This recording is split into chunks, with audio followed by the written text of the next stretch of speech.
جاهز أبو عمر؟ جاهز أخي أيمن؟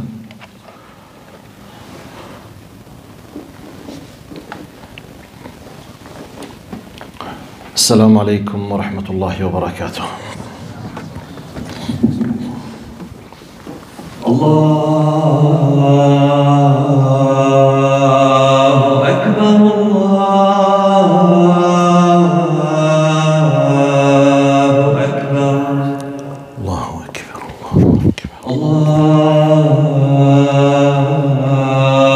الله أكبر الله أكبر الله أكبر. أشهد أن لا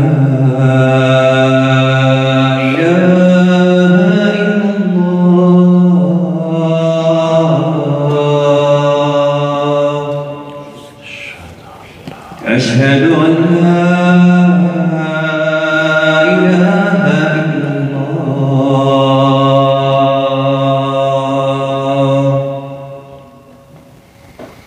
أشهد أن محمدًا رسول الله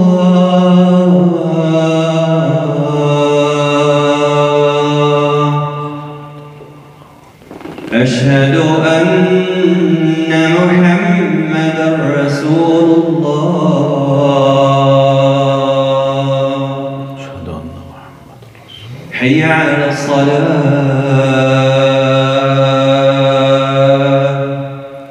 حي على الصلاة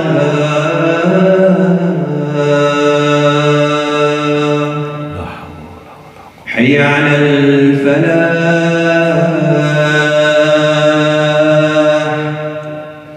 حي على الفلاح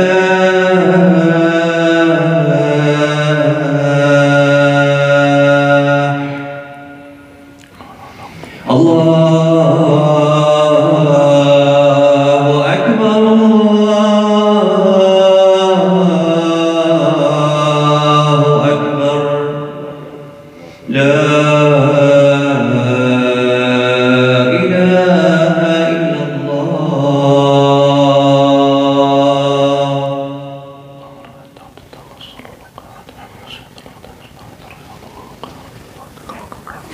الله أكبر الله أكبر لا إله إلا الله. إن الحمد لله نحمده سبحانه ونستعينه ونستغفره ونعوذ بالله من شرور أنفسنا ومن سيئات أعمالنا. من يهده الله فلا مضل له ومن يضلل فلن تجد له وليا مرشدا. وأشهد أن لا إله إلا الله وحده لا شريك له له الملك وله الحمد يحيي ويميت وهو على كل شيء قدير. اللهم اقسم لنا من خشيتك ما تحول به بيننا وبين معصيتك ومن طاعتك ما تبلغنا به جنتك ومن اليقين ما تهون به علينا مصائب الدنيا. ومتعنا اللهم بأسماعنا وأبصارنا وقواتنا ما أحييتنا واجعله الوارث منا واجعل ثأرنا على من ظلمنا وانصرنا اللهم على من عادانا ولا تجعل مصيبتنا في ديننا ولا تجعل الدنيا أكبر همنا ولا مبلغ علمنا ولا تسلط علينا بذنوبنا من لا يخافك ولا يرحمنا يا رب العالمين. أعوذ بالله السميع العليم من الشيطان الرجيم. بسم الله الرحمن الرحيم. يا أيها الناس اتقوا ربكم إن زلزلة الساعة شيء عظيم يوم ترونها تذهل كل مرضعة عما أرضعت وتضع كل ذات حمل حملها وترى الناس سكارى وما هم بسكارى ولكن عذاب الله شديد. وأصلي وأسلم على المبعوث رحمة للعالمين سيدنا محمد بن عبد الله وعلى آله وصحبه ومن والاه وعنا معهم إلى يوم الدين. أما بعد. In the name of Allah subhanahu wa ta'ala, the most compassionate, the most merciful, all praise and thanks are due to him, and peace and blessings be upon his beloved Prophet Muhammad sallallahu alayhi wasallam. He who is guided by the will of Allah, no one can misguide him, and he who is misguided, no one can guide him except Allah subhanahu wa ta'ala. Alhamdulillah, we do bear witness that there is no God but Allah and Muhammad is His messenger. Assalamu alaikum wa rahmatullahi wa barakatuh. Surely Allah does not break His promise. This is the title of my khutbah. Inna Allah la yukhliful mi'at. But we need to be patient. We need sabr. We need patience. Plus, patience will not happen unless if we understand how Allah rules and operates His universe. He is the creator, He is the designer, and He is the one who decided what, when, how to lay down the laws of controlling, of managing this existence. So, when we have more knowledge, we will be able to understand why this is happening and how it will keep happening, when it could stop, why it might not stop, understanding. So our title today is Inna Allah la yukhliful mi'ad. Surely Allah does not break His promise. Why? I decided to let this title be the title of my khutbah. Surely I'm responding to a question that might be playing in the mind of tens of millions of Muslims, which is, I'm rephrasing the core point of the question, which could be, Ya Sheikh, how many times Allah promises that He will punish the oppressors? Tens of times. How many times Allah declared the war against the zalim, the oppressor? Tens of times. In the Quran I'm talking. Where is it? We can't see it. We don't witness it. So, I was giving a seerah session a few days ago, and sometimes, subhanAllah, the barakah of the ilm, sometimes while teaching a tafsir or the seerah or the fiqh, or sometimes maybe responding to a family conflict or a marriage dispute, some ideas, might come to your mind that help. In response to this question, why Allah is not fulfilling His promise, which is punishing the oppressor? Very simple question, which any Muslim could ask, might have already asked, but not necessarily everyone knows the answer. So let's please, and pause, whatever Allah make it easy for us to have a mutual knowledge together, please spread it. Don't keep it with you. So when we answer a possible doubt against your faith, if you understood it, if you grasp it, please spread it. Either you yourself keep talking about it, or rewrite it, rephrase it, or share the video. So let's spread the knowledge. Surely Allah does not break His promise, but we need to be patient. This is the question, this is the doubt. Let me answer this question in my way. Let's go in the history, which I was just a few days ago explaining, to talk about the Battle of Badr. I will be quoting something you already know. All of you, I'm assuming 99% of you, the information that I will be quoting now, you know it. But let's be patient for a few minutes to know where is the citing points, why I'm quoting this incident. The incident of the death and the end of فرعون هذه الأمة, Abu Jahl. Abu Jahl is not any person in our history. Abu Jahl is, if not, it is the biggest symbolic representatives of evil for us. Because Prophet Muhammad gave him a title. What is it? فرعون هذه الأمة. You just try to imagine arrogance, oppression, lying, hatred, envy, everything is embodied in Abu Jahl. That's why, and by the way, he was not an easy person. To a degree, his characteristics was so powerful to a degree. Prophet Muhammad, as a human being without receiving a revelation, was asking Allah to give victory for Islam by one of two of the, by then they were kuffar, Umar ibn Khattab and Amr ibn Hisham, Abu Jahl, which is Amr ibn Hisham. This is his original name, Amr ibn Hisham, Abu al-Hakam, Hakam.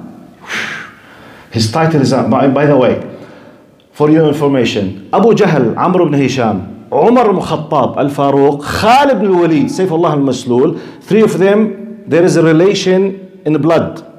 Three of them, they were physically giants. More or less in our measurements, about 2 meters. Three of them, nearly everyone, once sees them, he feels this kind of fear and scared without doing anything. Three of them. Subhanallah. Two of them, they decided to be in the side of Allah. One of them, he decided to fight not Muhammad, Allah.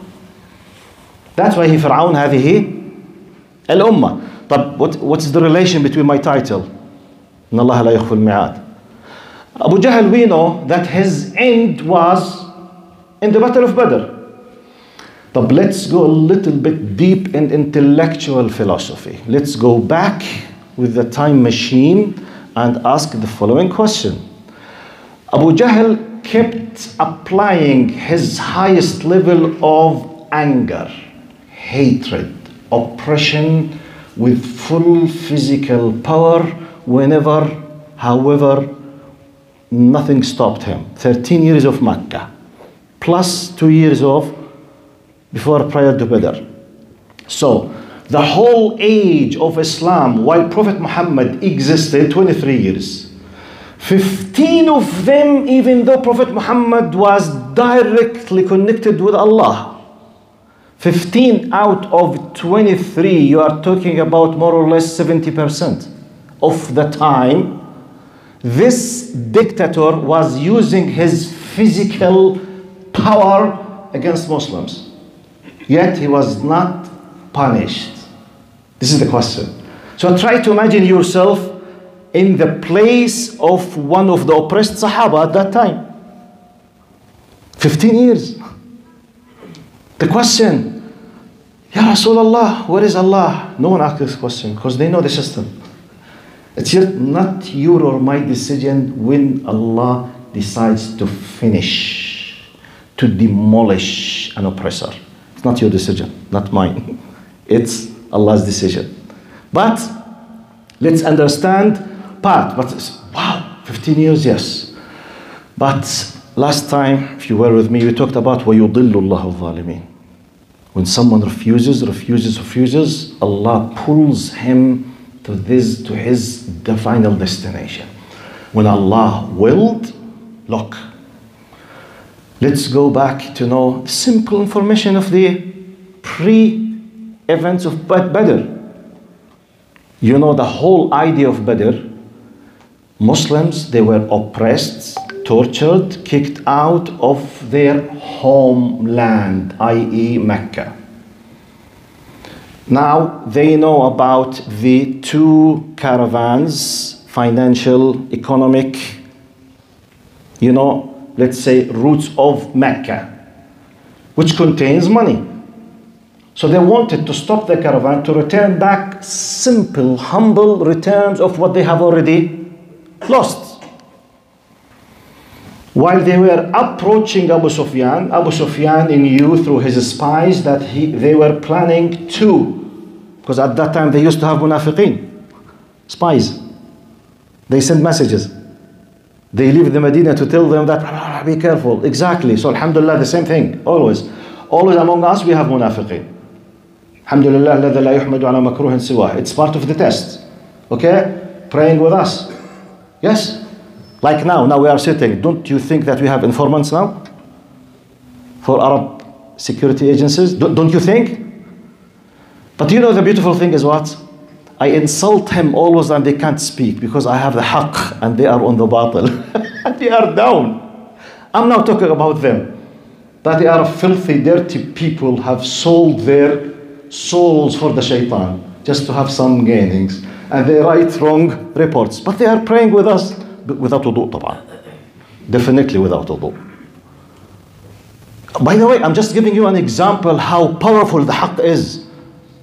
Why do you think I'm acquiring this? Because I have the haqq. There's nothing to hide. Because they are liars, they are munafiqeen. The same thing the Sahaba used to have, by the way. So they sent to Abu Sufyan a message. El-Haq, they will stop you. Abu Sufyan took the initiative immediately. He changed his route. He escaped. Look now.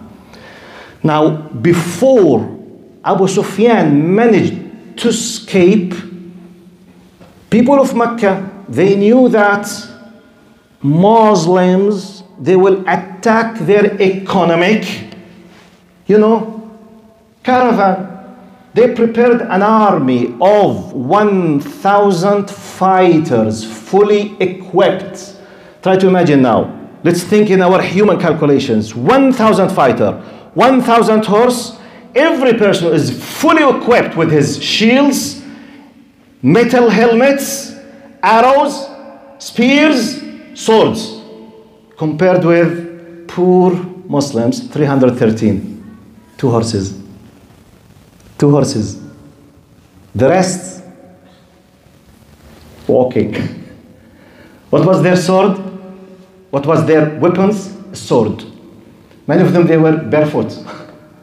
No shields, no helmets, hardly a spear or a sword. So in military calculations, as if 1 to 100. Because at that time, not talking in this time, in this time, as they said, someone said, once when they created or manufactured the machine gun, they say now it's equal between the coward and the brave, because any coward can kill any brave. At that time, a coward cannot hold a sword. However, a man with a horse, fully equipped, fully protected, can kill 15 people in minutes if they have nothing to defend themselves. Anyway, my point, I need you to imagine, just to put yourself in a possible imagination of that context. So Abu Jahl prepared 1,000 fighters to stop Muslims. They started approaching Muslims. In the middle of the way, they received another message that Abu Sufyan is saved. So, save your time. Finish it. Return back. Here comes the law of Allah that I and you need to know it. Allah decided to roast them, to demolish them. Allah decided to smash them. So Abu Jahl said, La wallah, look now, this is what I need, the core point. Abu Jahl, it's narrated that he said, La wallah, okay, why to lose your time and energy and power? Khalas, you are saved. The arrogance of Iblis. Here comes the misguidance of Allah now, to see the end result. Abu Jahl, he said, literally, I'm quoting, I will say it in Arabic and in English so that Arabs will enjoy the spirit of the meaning. For non-Arabs, you might enjoy the spirit of the meaning because the connotations of the language has its power. قال لا والله حتى نأتي ماء بدر فنشرب الخمر وتغني لنا القيان وتسمع بنا العرب. He said, no. By Allah, we will not return back till we reach the area of the well of Badr. And we drink alcohol, we celebrate. And our slave girls will sing for us. It's a full celebration party. Till every one of Arabs in the Arabic Peninsula hears about us, our might, our power. He went there, Mr. Abu Jahl. He does not know that the angel of death is waiting by the will of Allah. Now, the funny part of the story from a human perspective. Who started finishing this giant? 2 young boys. They don't know him, to humiliate him. By the way, Abu Jahl was not killed by any known person. According to the Sahih Hadith, look how Allah is planning. Abu Jahl, the giant, the representative of might and power of the Arabic Peninsula, went there just to see how powerful he is, and I will show you. Okay, تفضل يلا.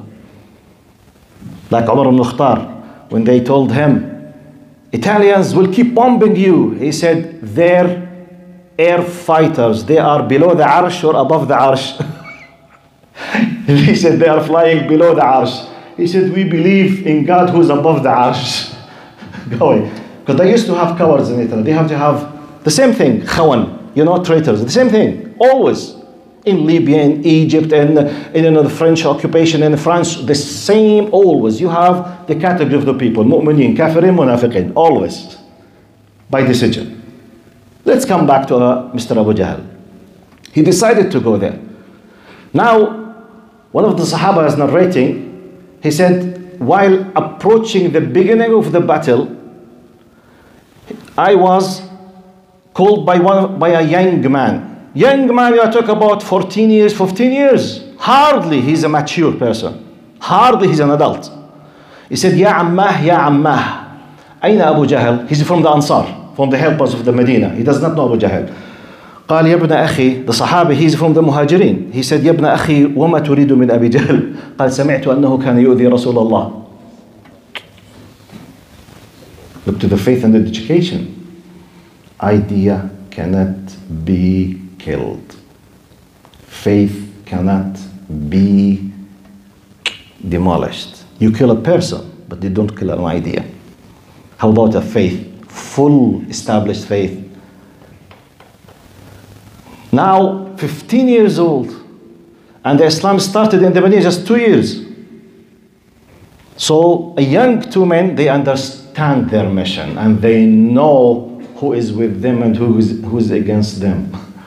Said, Ya Ammah, أين أبو جهل? قال, وما تريد من أبي جهل يا ابن أخي? What do you want from Abu Jahl? He said, I heard that he was hurting Rasulullah.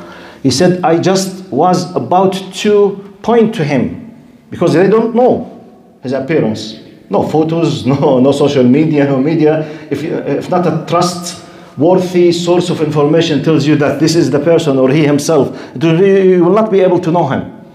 So he said, about immediately another young man came to me. قال يا عماه, where is Abu Jahl? What do you mean for Abu Jahl? He said, I heard that he was hurting. Their names Mu'adh wa Mu'awwadh, two young men. قال فبادراه. They initiated attacking him at the beginning of the battle. Each one of them, he hit Abu Jahl with his best, but still young men. Abu Jahl is a giant. So they thought they killed him, but they managed to drop him. He fall down from his horse on the ground up to the end of the battle. So by the way, no fighter fought Abu Jahl. Allah wanted to humiliate him. Just the two unknown young men started finishing him. Who finished the job and the mission was completely accomplished? Abdullah bin Mas'ud. When they were just checking the dead bodies before the battle is finished, he was looking, and Abdullah bin Mas'ud can be described as the youngest size and petite person of the Sahaba. He's not a giant. Normally, he was not known as a fighter. He's a alim, but a very small-sized, petite person. And Abu Jahl, once, he just holded him at the time of Mecca, the first 2-3 years. He just hold him like this. He wanted to recite the Quran. At that time, the secret da'wah. Abu Abdullah Mas'ud was very enthusiastic. He wanted to recite the Quran. Prophet Muhammad ﷺ don't do it. He said, Ya Rasulullah, tell me to do. He was not able to control him. He went to the Kaaba and started reciting the Quran. Abu Jahl, he was so arrogant and so powerful to a degree, he just hold Abdullah Mas'ud from his hand, and he just, hold him like this. He cut off his ear. He was able to hold all of his body with his hand from his ear, and it was cut. He went to Prophet Muhammad ﷺ crying with his ear cut. Yeah, Abu Jahl was the comparison between, it's amazing. The one who finished Abu Jahl was this person. Radiyallahu anhu Abdullah bin Mas'ud. This is a message. There is a message. from faith point of view. And you know, he finished. My point now, إن الله لا يخلف الميعاد. Allah does not break his promise. When Allah subhanahu wa ta'ala tells that he will punish the oppressors, he will. Your job and my job to believe in that and to do our best to do our job. لا يكلف الله نفسا إلا ما آتاها. Do your best, whatever you can't. And we have the example which is much more bigger in that, and let me just share part of it with you, which is Fir'aun. Fir'aun himself. For how many years he kept doing? Allah knows, years. How many believers from the children of Israel at that time was asking this question? Where is Allah? Why Allah is not punishing Fir'aun? When Allah decided to punish Fir'aun, Allah did not take the soul of Pharaoh while he was in his bed at night. Allah pulled Fir'aun with his arrogance in full to the mid of the sea. And let's pause on this ayah. وَاتْرُكِ الْبَحْرَ رَهْوًا. There is an amazing lesson in this. Amazing, amazing. Now, when the children of Israel escaped, we need to imagine this. Sea split into two pieces like a giant big mountains. Can you imagine that? You are in the bottom of the sea walking. So according to the Torah narrations, which we can't say it's a definite number, but this is the only historical source, they claim that their numbers, the adults of them, they were 700,000. This is in their book, apart from the children. So according to them, they are around 1 million. Just having a piece of cloth. 1 million barefoot to leave the sea walking, they need maybe 2 or 3 or 4 hours. So what about the army of Pharaoh, which could be tens of thousands or hundreds of thousands? We don't know the number. Look now, what's the meaning of rahwa? When Musa alayhi salam escaped and finished, he wanted to command the sea again so that close down and they prevent them from escaping. Allah commanded him, قال وَاتْرُكِ الْبَحْرَ رَهْوًا. Leave the sea quiet and split as is. It's not your problem, ya Musa, when it should be closed. Continue, leave the rest. You don't know Allah's plan. The big number of the army of Fir'aun was so huge that when Musa decided to close it, still number of the oppressors have not gotten into the trap yet. Not all of them. Allah wants to finish them. So still they are entering. Musa, continue. When they are all inside, Allah commanded the sea. Boom. Can you imagine this? By the way, some of us, because it's water. You know the weight of the water.